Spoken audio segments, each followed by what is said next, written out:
for me, that was a very important change, 1989, because my firm was then appointed an advisor to the Polish government, and I was involved in the reform process. The Polish community in London was very nervous, and we were talking to our relatives in Poland, going to Poland, people from Poland were coming here, and everybody together was very worried. And when martial law happened, that was a huge shock, particularly the fact that you couldn't phone anybody for a long time. You had to book a phone call, and it might happen like 2 days later or 3 days later, your phone rings and they say, okay, you can now talk to your relative.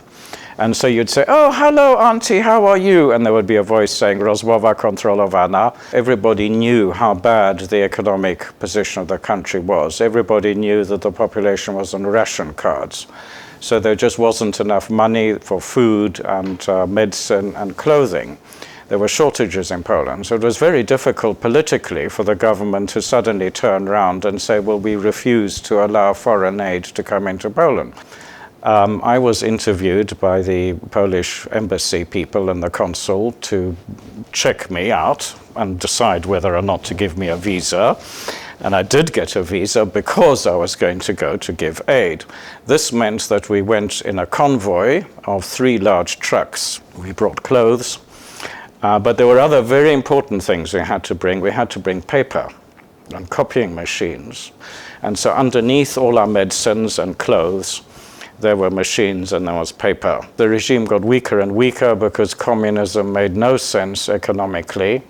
And finally, there came the negotiations in 1989, which resulted in the Round Table Agreement, and the elections, which, as we know, were false because the communists were guaranteed a majority of parliament.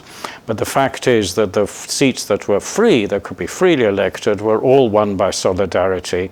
And this was a very important message to the country, to the communists and the world, that the Polish people want to be free. So for me, I think the 1989 was a turning point. It involved me in Poland and meant that I could improve my Polish business language, my Polish legal language.